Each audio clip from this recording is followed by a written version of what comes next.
think my parents taught me how to save money. They are super savers. If I can talk to myself 10 years ago, I would say, don't pay off the mortgage too soon. Yeah, he doesn't want more rental properties. Yeah, I attracted a lot of clients nationwide. Those clients helped my career to grow.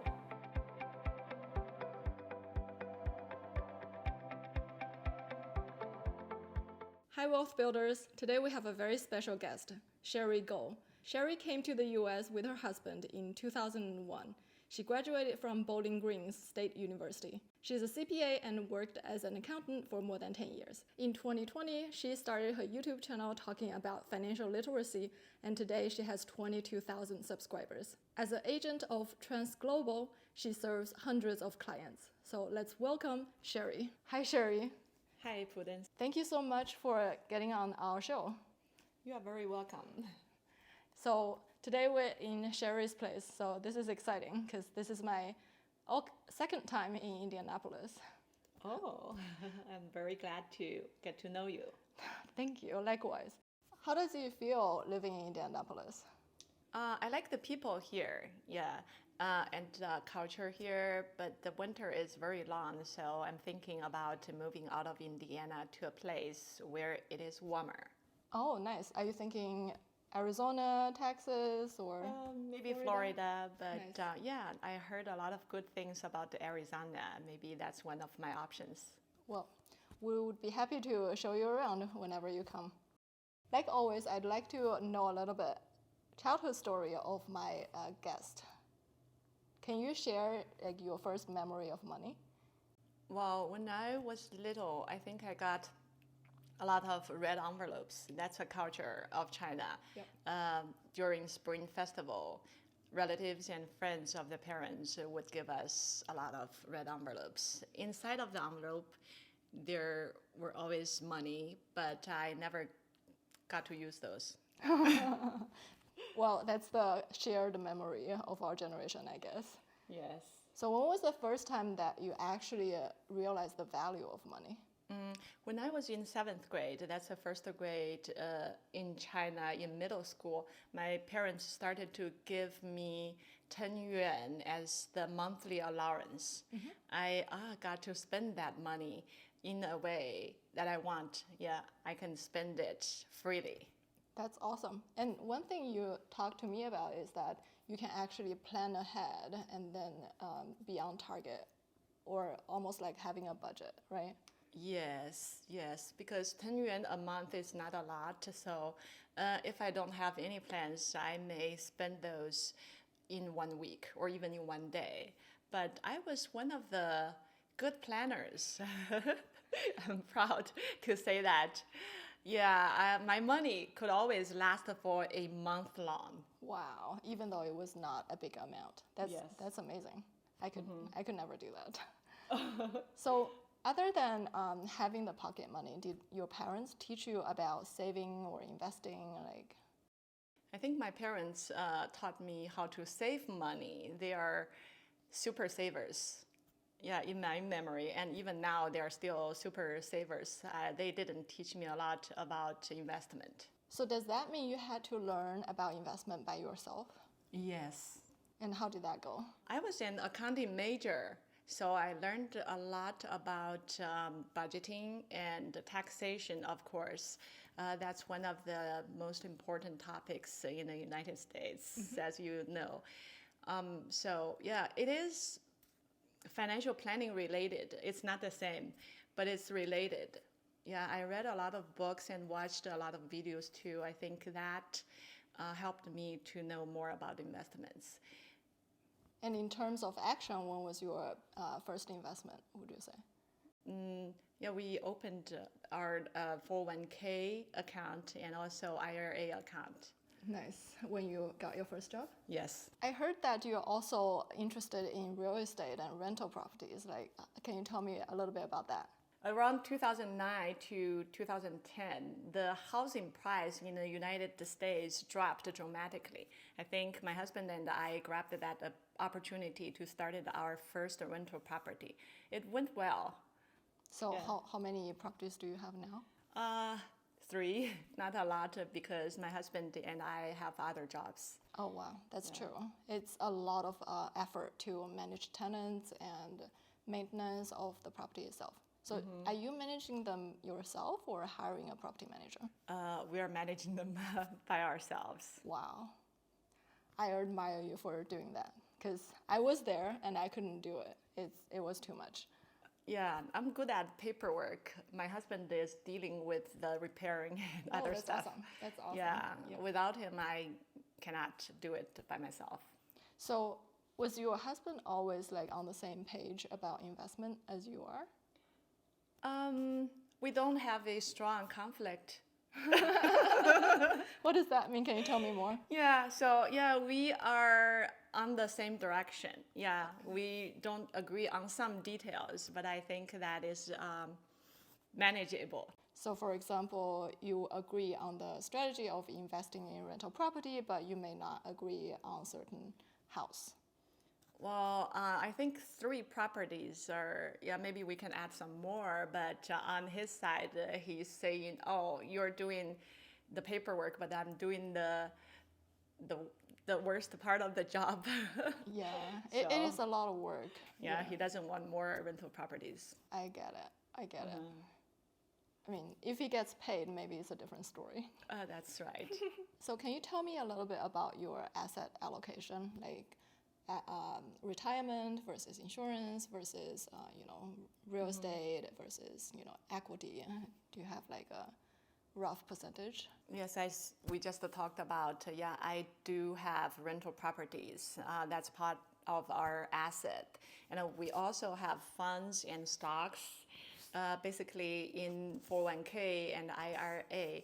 And we started to buy some annuities when my husband and I reached 45. Oh, wow, okay. So is that what people typically does when they get past 40 or 50, they start to think about annuity? Yeah, I think if you don't have any annuity to lay a foundation, maybe you need to start to think about it at least when you are 50. Yeah, for me it's different because I have a strategy that I can buy annuities during a longer period of time. Okay. Are you like trying to spread them out? Is that yes. how you're doing it? Okay. Yes. That's interesting. So do you have any money failure or regrets? If I can talk to myself 10 years ago, I would say don't pay off the mortgage too soon. That's a very counterintuitive advice. Why would you say that to yourself? We bought our first primary residence in 2007, and we got refinanced at the rate of 3%. And we bought some rental properties during 2010 and 2013. At that time, the interest rate was low. But at that time, my husband and I just thought maybe it's good to have no debt. So we paid off those mortgages too soon. I think that's a very common, it's not a mistake. I think a lot of people are very risk averse and they don't want to have debt. And that is actually very common. I see that in my clients as well. But I think the point is that you have to consider what are the lost opportunities. Instead of paying off loan, you could have invested that money. So what's your biggest money success? Asset diversity. Can you give us an example? Yes, we have different assets, as I just said, in real estate and stocks and funds. And 3 years ago, we started to buy some annuities with the asset protection feature. As you all know, that in this year, 2022, the stock markets has been down for a while. SP 500 has went down for more than 20%. So with those asset protection products, at least we know part of our money is in a safe place without the market risks. Did you have money need during that time when the market was down? Meaning, did you get some payout or withdraw some money from the safer accounts? No. Okay. All right, that's very interesting because typically when we think about annuity, it has two values, right? One is constant cash flow, so it's low risk. If you are in retirement, then that is critical. That means you don't have to withdraw your money from your accounts that's like down in value. And the second is when people know that their money, some part of their money is still growing constantly, then that gives them a lot of peace of mind and confidence. That's very interesting because in my opinion, if you don't need the money currently, then there is no need to worry about the current price of the asset. The only time that it matters is when you need the money. Well, yeah, I think younger people have this thought. It's very common because they have years to wait until the asset goes up. We know that the stock market goes down and goes up again. If people have like more than 10 years or even 20 years to wait, there's no worry. But I've seen a lot of people who are over 50 and even 60, they are very close to the retirement age.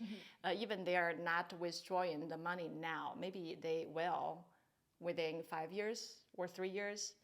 Yeah, they still have a lot of pressure or worries about the market risks. That's definitely right, because if your time horizon is long, then you can afford higher risk. If your time horizon, meaning if you need the money in the short run, in the next couple of years or 3 to 5 years, then it's your risk tolerance would be relatively lower. So it's definitely right to put it in assets with lower risk.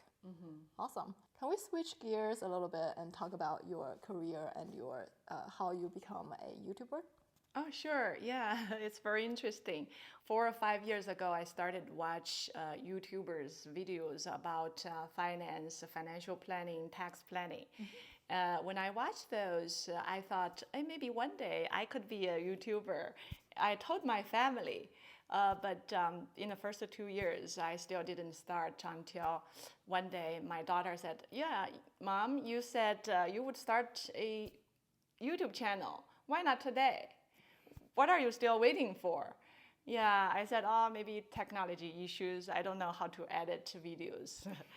She said, well, it's easy. Let me show you. And she showed me that day. Wow, she's talented. And she started her YouTube channel that day. Yeah, the very day. She said signing for a YouTube account is very easy. It just takes you half an hour. So I started. That's awesome. Like, how is her channel doing compared to yours right now?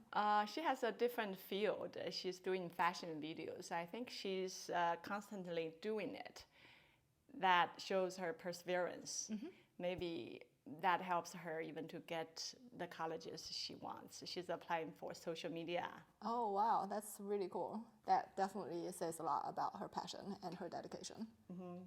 So how does having a YouTube channel change your career projection?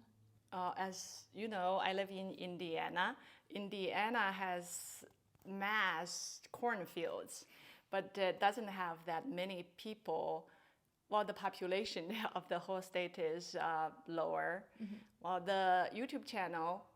my YouTube channel helps me to reach to more people, of course. Yeah. I have a lot of clients throughout the country. So how did the transition happen from being an accountant and now self-employed? Okay, I have a CPA background. During my work, I did a lot of tax research. And later, my husband and I finally get to the point where financial planning was very important. We accumulated some money. Then I read a lot of books, including those CFP's exam books. Certified Financial Planner. Yes.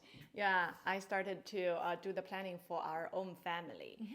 Some of my friends at that time came to me and asked me some advices. Yeah, I started to have passion in it. That's awesome.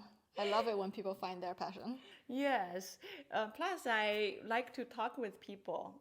I like to communicate with people. I think those knowledge is very useful for many, many people who still don't know that they need these. Yes. Everybody needs financial planning. Speaking out of my experience and also how I provided value to my clients, I believe it's the same for you, right? Mm-hmm. But I know a lot of people, they still don't know what they need. Yeah. So hopefully they can follow your YouTube channel and then, or my YouTube channel to start learning more about financial planning and financial freedom, financial independence. Yes, I think it's a win-win situation. I started this YouTube channel. For me, I have to get more accurate because everything you say in a channel, you know there are a lot of people are watching it. You don't want to disguise them. Right. So that helped me to focus. Everything I say, I do a lot of research on it. That is amazing. Yeah, and a lot of people watched that. Many people said to me, well, your videos helped me a lot. Yeah, I attracted a lot of clients nationwide too. Those clients helped my career to grow. So since you have 2 daughters, I'm interested to know, like, what do you teach them about money, saving, and investing? I'm teaching them how to budget. Yeah, they budget before they spend. So that way they can do less impulse financial decisions or purchasing decisions. That's right. Yes. And what would you say to my audience? I watched a lot of Prudence videos. I think her videos are great. Continue to watch her channel. Okay, all right. Thank you so much, Sherry, for being on my channel. And it's a pleasure to visit your home and keep in touch. Sure. I'm very glad to meet you today too. Awesome. In person. I hope Sherry's story inspired you to start your journey to financial security and freedom. If you have stories to share, please let me know in the comments below. If you want more stories and strategies to live the life you want, please subscribe to Invest with Prudence. We upload new episodes every Wednesday. We're also available on your favorite podcast platform under Invest with Prudence. See you next time.